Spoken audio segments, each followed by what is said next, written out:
Welcome back to Talking Elvis. Who was James Caughley Jr., better known as Hamburger James? He was a short, stocky, bald-headed member of Elvis's entourage. Never a member of the Memphis Mafia, but a member of the entourage for a short space of time, at least. It's both a sad and somewhat amusing story, and I want to share that on Talking Elvis today. James Caughley was from Memphis. He was one of these people who got themselves into the Memphian theatre when Elvis went to see films. It's quite a well-known fact that if you hung around there, managed to catch him when he was going, and he got to know your face, or some of the guys got to know your face, they would let you come in and sit in the cinema. He really wanted to make himself a member of the inner circle and would always make himself available when at the movies. He would often go to the kiosk and pick things up for Elvis and the guys. After gaining somewhat a level of trust, Elvis wanted Crystal burgers from the Crystal Burger stand, which was actually quite far from the cinema. Nobody wanted to go, and Joe Esposito asked James Caughley if he would do Elvis a favour. In fact, he asked, would you like to do Elvis a favour and go out to Crystal's and get hamburgers? That's exactly what he did, and he was soon nicknamed Hamburger James. As you know, all the guys had nicknames. Hamburger James also had another nickname called Brow, because he had one of these eyebrows that didn't really stop in the middle and went right across. This incident, or this first little job, happened sometime in late 1970.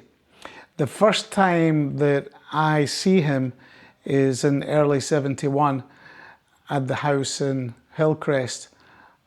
These pictures here, after Elvis had been to a karate tournament in Long Beach.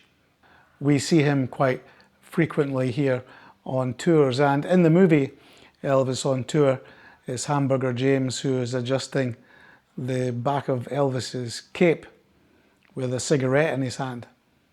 Never was he officially a member of the Memphis Mafia, but Lamar Fike described him as a good man who acted really as a valet and a gopher.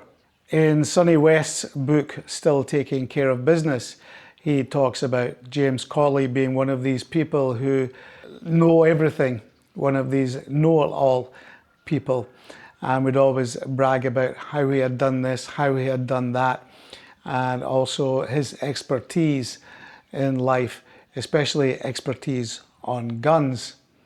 He always acted as though everything was like a government secret. And Sonny describes him as somewhere in between Inspector Clouseau and Agent 86 from a television series called Get Smart. Billy Smith says the same thing, that he was very secretive, always walking around whispering. Everything was a big top secret thing with James. When Richard Davis left in 1971, Caughley, along with Ricky Stanley, joined the tours. They were responsible in getting to Elvis's hotel room before him. They would put the tinfoil on the windows and they would unpack his personal stuff.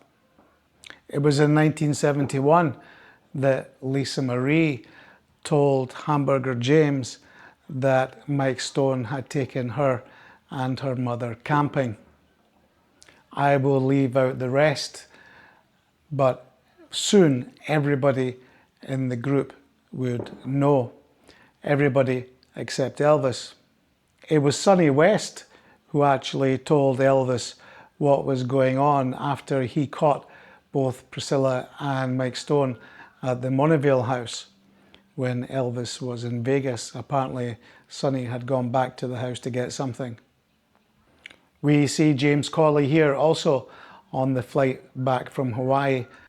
James Caughley's father was a policeman, so Elvis liked that. And Elvis took him to Las Vegas for the summer festival of 1973. At the end of it, in September, Elvis gave him a $500 bonus. He soon took the $500 and gambled it away at the Hilton Casino. He told Elvis that somebody had stolen the money. Elvis quickly holds an emergency meeting to find out what was going on. Of course, nobody had stolen any money, so nobody owed up to anything. So Elvis just gave him another $500. Shortly after this incident, and I believe in 1974, it was found out that he had been forging Elvis's signature on checks. When he was reprimanded, if you will, and told he was being let go, and while planning to fly back to Memphis the next day, Elvis finds out that some personal items are missing. Of most concern was some private Polaroid photographs that Elvis had taken of Priscilla. The story is that Elvis stewed about this all night, and in the morning he decided he wanted to confront Caughley, find out what was going on. Elvis was told that he had already left. He had gone to the airport to get his flight to Memphis. Elvis screamed, "We're going to get that son of a bitch right now. Let's go." Elvis, Red West, and a Hilton security guard take one of the Hilton's security wagons. It was like a station wagon, and they head off to the airport. A plane is fully loaded, about to taxi back, when Elvis is seen running along the tarmac with Red West in hot pursuit. Elvis takes out his federal narcotics badge and points it up at the pilot sitting in the cockpit, who stops, and soon the door opens and the stairs are taken back to the plane. Elvis enters the plane with his badge and states he is looking for a fugitive. And he said, "A fugitive?" He said, "Aren't you Elvis Presley?" He said, "Yes, but I'm also an agent." He showed him that badge, "I'm a federal agent, and we're looking for this guy." He said, "Well, was he armed, or is he dangerous?" And Elvis said, "No, he's not dangerous. It's something we need to take him in for some questioning and everything." And he said, "Well, I want one of my officers to go back there with you." So Red and this officer from the plane started back that way. And so Elvis asked the pilot, says, "What time y'all supposed to get in Memphis?" He said, "Memphis?" He said, "Mr. Presley, we're going to San Francisco." Elvis said, "Red, come on, we got the wrong damn plane." Shortly after this, Sonny arrives at the airport and he spots James Caughley in the terminal. He grabs him and, as he describes in his book, hauls him out to his car. He opens Caughley's briefcase and inside is a .357 Magnum and one of Elvis's rings worth about $20,000 at the time. A ring given to him by the Sahara Hotel in Lake Tahoe. In the process of going through Caughley's briefcase, Elvis and Red turn up. Elvis flashes his badge and decides to read the Miranda rights to James Caughley. You have the right to remain silent. You have the right to an attorney. That's the only part I know, but it's also the only part Elvis knew.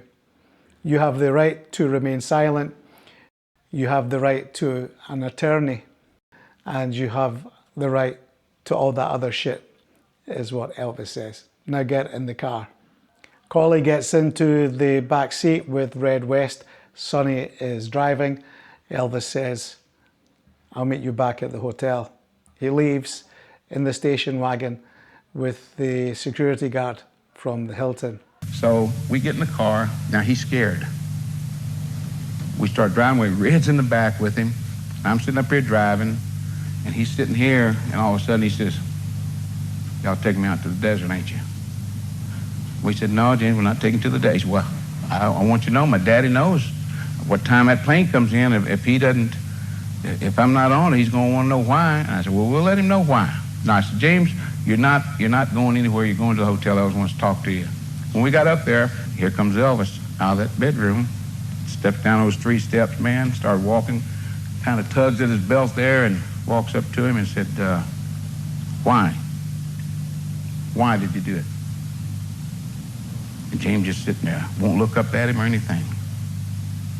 You know, "Son of a bitch, why?" Like that. And Red and I both jumped. But it was real quiet. We both jumped straight up. And James, "I don't know." And all of a sudden he says, "Tell me." And he reached over and he popped him. And a little ring, it had made a little scratch thing on his forehead, a little trickle of blood starts to. He said, "Damn, see what you made me do, James. Someone get me a wet cloth." He was upset. He didn't mean to cut him or anything. So whoever was there went in and got a washcloth out of the guest bathroom there, and he starts cleaning up James's head, trying to stop the blood and everything. And then he just kind of sat back on the coffee table and said, "James, why? Why would you do this?" He said, "Then I thought I gave you guys anything you wanted, and then you turn around and you steal from me, and you get in my business that you shouldn't be in." And James starts crying and saying, "Well, I didn't mean to, Elvis. I guess I have a gambling fever or something." And Elvis said, "That's not what I'm talking about, James." I said, "That's one thing. I'm talking about taking my private possessions." He was thinking about those pictures. What was he going to go do with them or whatever? And he wanted to know why, and James couldn't answer him really. Just said, I don't know. I shouldn't have. I'm very sorry." Elvis was warming up towards the guy. Now he was feeling sorry for him. You know, he'd gone past the anger, and now it was the other way. And Red and I looked at each other and said, Elvis, we knew where he was going. And he looked and he said, you're right. He said, "James, just go on back home. Go get your plane. Get on back home. Keep your mouth shut. Go out there and Daddy will give you your pay, and then that's it. You just keep your mouth shut." And he did. He went back, and that was it. Nobody ever heard or saw James Caughley again in the group. It appears that Hamburger James died in October 2016. He was 74 years old. Thank you for watching. Don't tamper with the property of the U.S. mayor.